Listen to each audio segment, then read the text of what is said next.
John chapter 4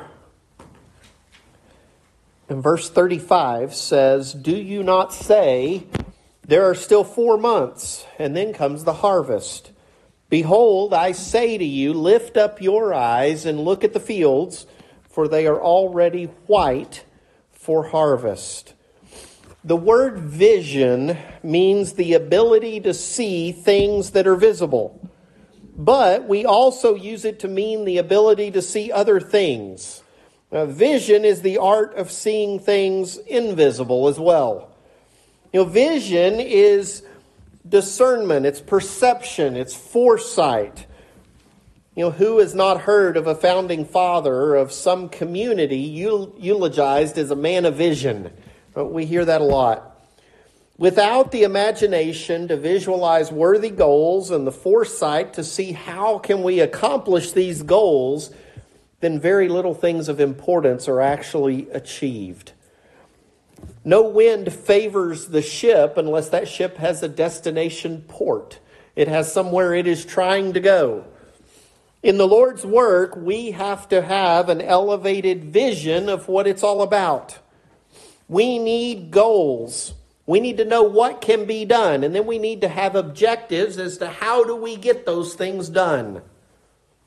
Jesus had a great vision in Matthew chapter 9, verses 36 through 38. He said, "But when he saw the multitudes, he was moved with compassion for them because they were weary and scattered like sheep having no shepherd. Then he said to his disciples, 'The harvest truly is plentiful, but the laborers are few. Therefore, pray the Lord of the harvest to send out laborers into his harvest.'" We need to be dreaming some dreams that are worthy of the King of Kings and Lord of Lords.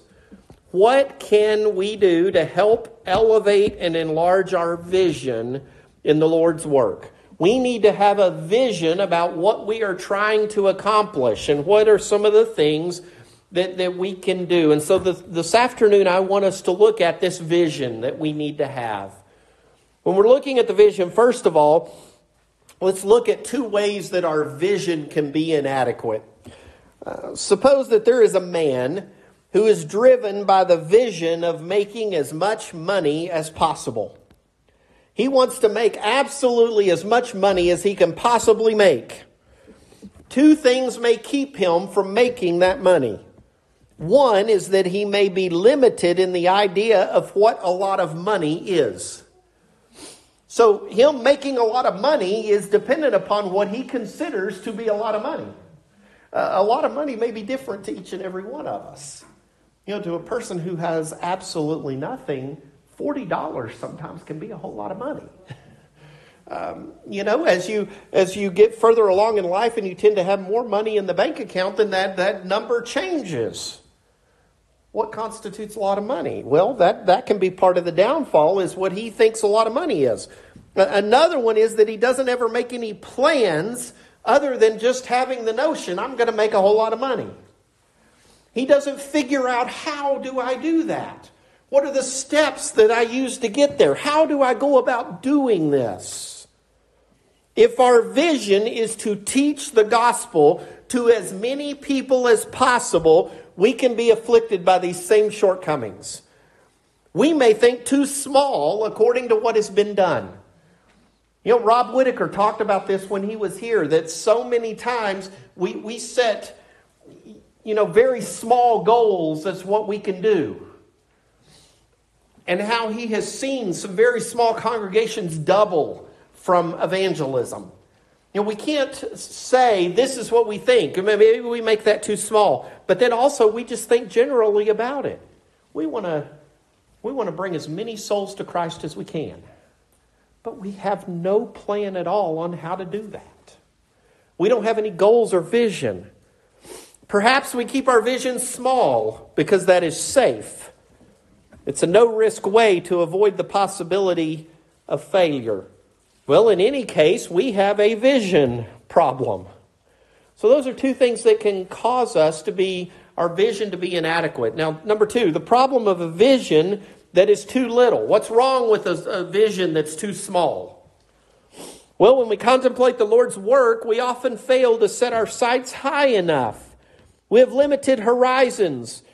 We have minimal expectations. Over the past 20 to 30 years, I think in the Lord's church we've gotten frustrated because we've seen people leaving instead of people coming in like we had in the 50s and 60s. And we see people, exiting the church instead of coming into the church. And so we get discouraged and we get excited if we have one every 3 to 5 years. We've set our goals too low. We've set our expectations too low. The child who has never known anything but abuse has a very limited notion of what the word home means. It doesn't get any better than this is a statement that people make within the framework of what they have known so far. So what we have known over the past 10, 20, 30 years in the church, we've set our minds on that, and that's as far as we go, and we limit it.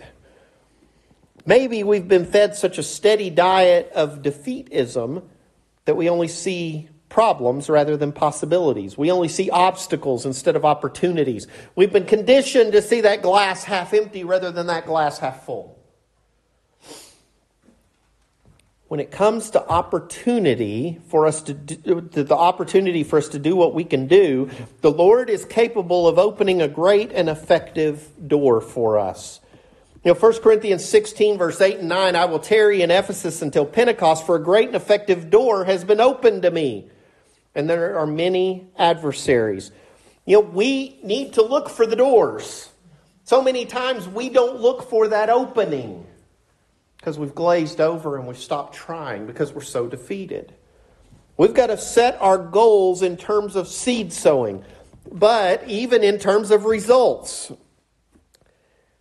It may be possible for us to rescue more people than we've ever dreamed about. We just set our goals too low. We've got to have goals, and we've got to have realistic goals, yes, but let's make sure those realistic goals aren't too low. Because through the Lord, all things are possible. Number 3, what about a vision that is too general? Again, we've got the man who wants to make a whole lot of money. And he says, I'm going to make a whole lot of money. But he just leaves it at that. He doesn't define anything. No dream has ever been achieved except by someone who dared to sit down and carve out the terms of specifics necessary to make that dream a reality. Think about people that have created great corporations that started in their garage. When they were sitting in that garage, they had an idea. Michael Dell in his garage had an idea of the company he wanted to build. And if you read the stories about it, he sat down and he wrote out what he wanted his company to be. And then he figured out how he got there. And guess what he did? Worldwide, everybody knows Dell Computer. He built it because he set goals. It's great to plan to go to heaven. It's great to plan to serve the Lord faithfully. It's great to plan to do evangelism. But how do we do these things? Well, we have to ask the following questions. How do we get the result? That result we want, how do we get it? What specific actions will get us going toward that goal? And then how much time, effort, and money will it take to do it?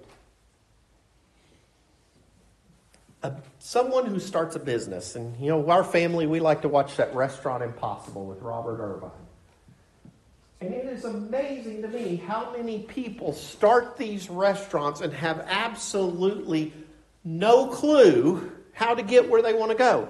I want to have a successful restaurant, but they have no clue how to get there. They don't know how much income they have. They have no idea how much it costs them for their employees, for their food, for their overhead. They don't have any idea whatsoever of any aspect of their business, yet they're trying to get to an end goal. And what he teaches them is you have to know everything. You've got to know how you're going to get there. If I'm going on a trip and I'm bad about this sometimes, I need to know how to get there. I'm bad about taking off, and then we get toward the last couple of turns, and I'm like, I'm not real sure where I'm going. Can you plug in the map? We've got to have a plan, right? Used to, before we had these fun things on our phones, I'd go sit down at the computer and do the path and print it out, on the paper, to have the paper in the car with us of how to make the turns. Y'all probably remember those days. You go on some kind of a trip, you'd print that out and carry it in the car with you. You made a plan. Before that, you would pull out your map. Katie's dad still has the big Walmart atlas, that's got a map of every single state. When we went to Michigan, he's sitting there flipping states as we went. He knows where we're going. He's got a path. He sat down and mapped it all out, knew the path, knew the stops, knew where you could go here, you could go there, you could do this, you could do that. He knows it because he plans it. We have to have a vision of the Lord's work, and it has to be something concrete. We need to figure out, as the Lord's church in Forestburg, where do we want to be? And then not only figuring out where do we want to be, then we got to start figuring out how do we get there. Because it's not enough to say we want to add people, we want to evangelize to our community. We got to figure out how do we do it. We've got to have a plan. We've got to have a goal. That's got to be there. So then number 4, what does our vision need? What does our vision need? Well, without question,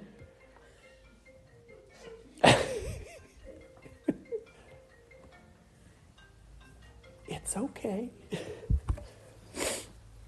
What we need is greatness of faith. We've got to have greatness of faith when it comes to our vision. We've got to have faith that God is going to do what He's going to do, or what He has said He's going to do. When we lack a lot of times is we lack faith and we don't trust God to do what He did. Think about Peter walking on the water. Peter trusts God at first, but then he looks around and he sees what? He sees the waves and he sees the storm and everything, and he doubts and he sinks. He didn't keep his sight on that goal. He didn't keep his sight on what he needed to do. We need to see that help is available for us, and we've got to have the faith that is appropriate to get there. Think about David. Saul's army is cowering before Goliath. They are cowering for days in front of this man, one man. Verse 26 of 1 Samuel chapter 17, David spoke to the men who stood by him, saying, "What shall be done for the man who kills this Philistine and takes away the reproach from Israel? For who is this uncircumcised Philistine that he should defy the armies of the living God?" David knew you can't defy God. Trust in God. If you know God's going to take care of you, He'll take care of you. Verse 47, "Then all this assembly shall know that the Lord does not save with sword and spear, for the battle is the Lord's, and He will give you into our hands." Think about in 2 Kings chapter 6. Starting in 15, the servant of the man of God arose early. He went out, and there was an army surrounding the city with horses and chariots. And his servant said to him, "Alas, my master, what shall we do?" So he answered, "Do not fear, for those who are with us are more than those who are with them." And Elisha prayed and said, "O Lord, I pray, open his eyes that he may see." Lord opened the eyes of the young man, and he saw, and behold, the mountain was full of horses and chariots of fire all around Elisha. We understand these miraculous type things are not going to happen, but the point is we trust in God, and God will take care of it. Elisha trusted in God, that God would take care of it. And there are all the chariots and horses that are going to take care of it. Romans 8 verse 31, "What shall we say to these things? If God is for us, who can be against us?" God has proven over and over again His ability to bring great results out of unpromising situations. Look at the feeding of the 5,000 in John chapter 6. took nothing that they had, those 5 loaves and 2 fishes, and turned them into a full meal with extras left. Jonathan to his servant, 1 Samuel 14, verse 6, Jonathan said to the young man who bore his armor, "Come, let us go over to the garrison." Remember, he goes up and defeats this garrison, just him and his armor bearer.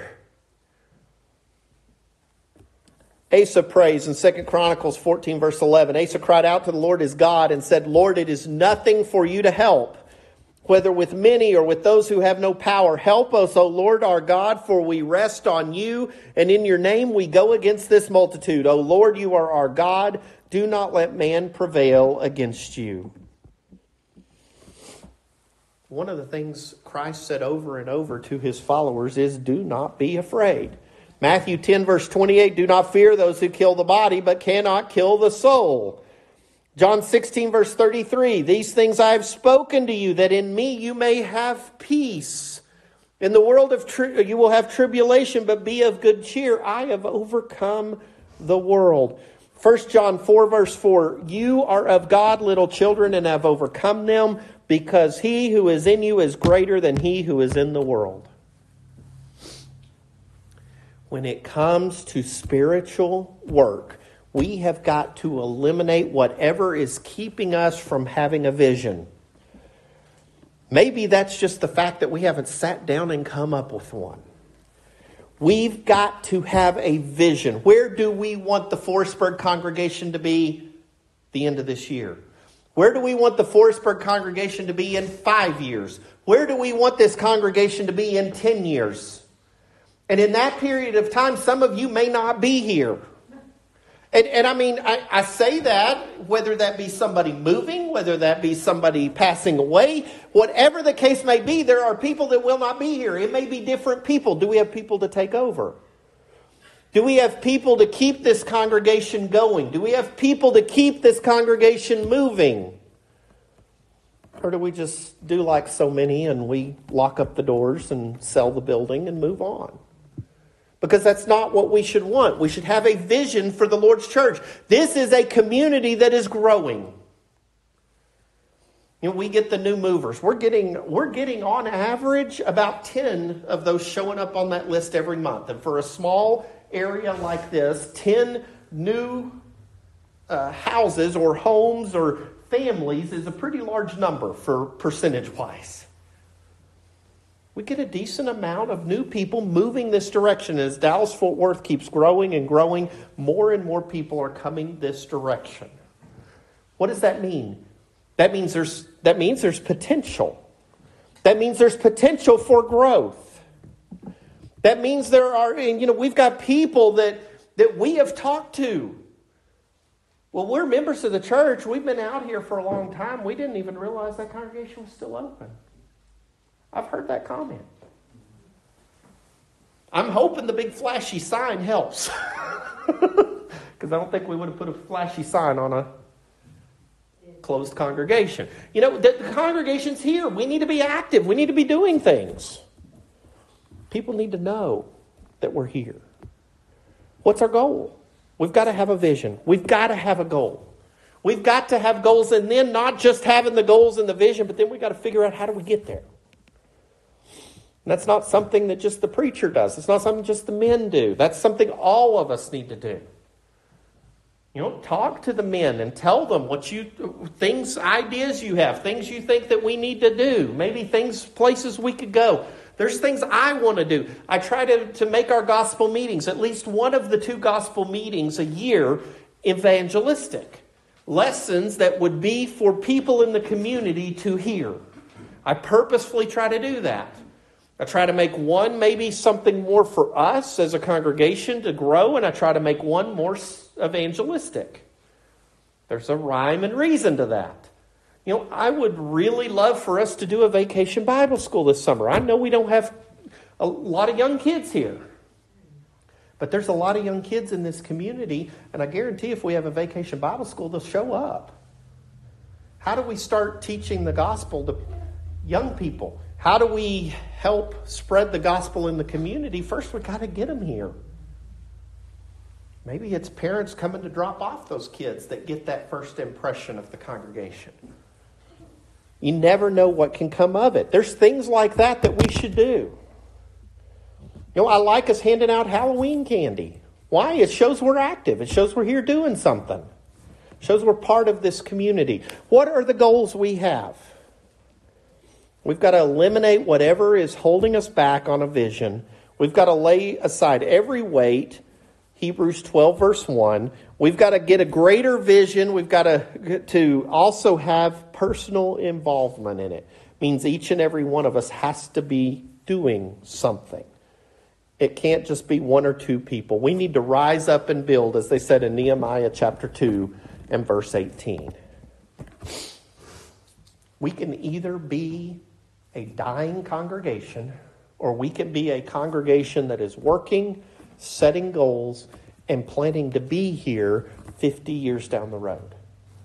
But if we plan to be here as a congregation 50 years down the road, we've got to figure out how we get there. What do we do? And how do we do it? We've got to have all of that lined out. John 4, verse 35, lift up your eyes and look at the fields, for they are already white for the harvest. If there's anything we can do for you this afternoon, please come as we stand and sing.